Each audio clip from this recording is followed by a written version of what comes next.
महाराष्ट्राचा जर इतिहास काढला तर सर्वाधिक धर्मांतर हे महाराष्ट्राच्या भूमीत झाल्याचं आढळून येतं।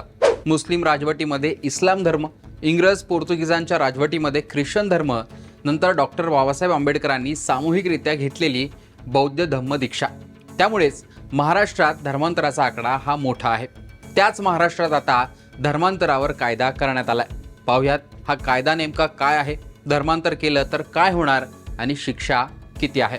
नमस्कार, मी अश्विन महाजन, तुम्ही लोकसत्ता पाहताय। राज्यात मध्यंतरीच्या काळात लव्ह जिहादची जोरदार चर्चा झाली, त्यावरून राजकारण सुद्धा रंगलं, आरोप प्रत्यारोप झाले। ग्रामीण भागातील आदिवासींच्या अज्ञानाचा फायदा घेऊन त्यांना प्रलोभन दाखवून धर्मांतर करण्यास भाग पाडल्याच्या देखील काही घटना समोर आल्या।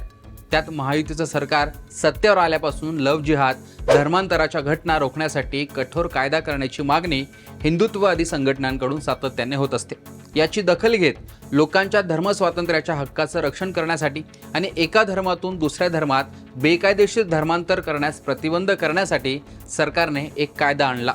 राज्य सरकारने विधिमंडळाच्या अर्थसंकल्पीय अधिवेशनात म्हणजेच मार्चमध्ये हा विशेष कायदा केला होता आणि विधिमंडळात विधेयक संमत झाल्यानंतर राष्ट्रपतींकडे मान्यतेसाठी पाठवण्यात आलं होतं। त्याला राष्ट्रपती यांनी मान्यता दिली असून 30 जुलै रोजी तो राजपत्रात प्रसिद्ध करण्यात आला आणि त्यापासूनच या कायद्याची अंमलबजावणी सुरू झालेली आहे। या कायद्यात काय आहे तर या कायद्यानुसार धर्मांतराबाबत गुन्हा दाखल झाल्यास आरोपी आपण निर्दोष असल्याचं सिद्ध करेपर्यंत त्याला सुटका नाहीये। कायद्यानुसार कोणताही व्यक्ती स्वतः अथवा इतर व्यक्तींशी किंवा संस्थेशी संगनमत करून आमिष दाखवून फसवणुकीने किंवा बळजबरीने अन्य कोणत्याही व्यक्तीचं एका धर्मातून दुसऱ्या धर्मात जर धर्मांतर घडून आणत असेल आणि हे धर्मांतर अशा पद्धतीने झाल्याचं सिद्ध जर झालं तर त्याला 7 वर्षापर्यंत कारावास आणि 1 लाख रुपये दंडाची शिक्षा होईल। तसेच अज्ञान, मनोविकल व्यक्ती, महिला अथवा अनुसूचित जाती जमातीच्या व्यक्तीचं धर्मांतर घडवून आणणाऱ्यांना तसेच सामूहिक धर्मांतराच्या गुन्ह्यात 7 वर्ष कारावास आणि 5 लाख रुपये दंड अशी शिक्षा आहे। तर 2 वेळा गुन्हा करणाऱ्यास 10 वर्ष तुरुंगवास आणि 10 लाख रुपये दंडाच्या शिक्षेची तरतूद करण्यात आलेली आहे। या कायद्यानुसार बेकायदेशीर धर्मांतराच्या उद्देशाने केलेला कोणताही विधिपूर्वक विवाह न्यायालयात रद्द होऊ शकतो। धर्मांतरातून झालेल्या विवाहानंतर जन्मलेल्या बालकाला आईचा धर्म लागू होईल। नव्या कायद्यानुसार धर्मांतर करायचं आहे तर त्याला 2 महिने आधीच जिल्हाधिकाऱ्यांकडे अर्ज करावा लागेल। त्यानुसार धर्मांतराबाबतची सूचना प्रसिद्ध होईल। त्यावर जर कोणी आक्षेप घेतला, म्हणजे अगदी नातेवाईकांनी सुद्धा आक्षेप घेतला, तर धर्मांतर करणाऱ्या व्यक्तीची पोलिसांमार्फत चौकशी करण्याचे अधिकार जिल्हाधिकाऱ्यांना देण्यात आलेले आहेत। त्याचप्रमाणे धर्मांतर करणाऱ्यास 21 दिवसात धर्मांतराचा सर्व तपशील जिल्हाधिकाऱ्यांना सादर करावा लागेल। चुकीच्या पद्धतीने झालेलं धर्मांतर रद्द करण्याचे अधिकार सुद्धा जिल्हाधिकारी यांना देण्यात आलेले आहेत। त्याचप्रमाणे धर्मांतराविरोधात नातेवाईकांनी तक्रार केल्यास ती नोंदवून घेऊन त्याचा तपास करणं पोलिसांनाही बंधनकारक असणार आहे। तसेच धर्मांतराचा गुन्हा हा अजामीनपात्र ठरवण्यात आलेला आहे। आता या कायद्याविरोधात काहींनी आक्षेप घेतला असून त्यावर टीकाही होते, तर त्याविरोधात काही जण कोर्टात जाण्याची देखील तयारी करत आहेत। भारतात पूर्वी झालेल्या धर्मांतरावरून अनेकदा चर्चा या होत असतात। एखाद्या व्यक्तीचं नाव, आडनाव, त्याचा राहणीमान किंवा तो कुठे राहतो यावरून त्या व्यक्तीने किंवा त्याच्या पूर्वजांनी धर्म बदलल्याचा अंदाज हा घेतला जातो। म्हणजेच नाव आणि आडनाव याचं समीकरण जुळत नाही, मग त्या व्यक्तीने धर्म का बदलला असेल असे प्रश्नही अनेकांना पडत असतात।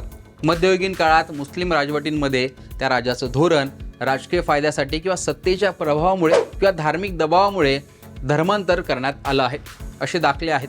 काही जण जिजिया करासारख्या आर्थिक सवलतीकरता धर्मांतरित झालेले आहेत असंही बोललं जातं। पुढे भारतात इंग्रज, डच, पोर्तुगीज, फ्रेंच आले आणि त्या काळात अनेकांनी शिक्षण आणि आरोग्य सेवा, त्यासोबतच सामाजिक सुरक्षा आणि ब्रिटिश राजवटीत मिळणारे कायदेशीर आणि आर्थिक संरक्षण यामुळे ख्रिश्चन धर्म स्वीकारला।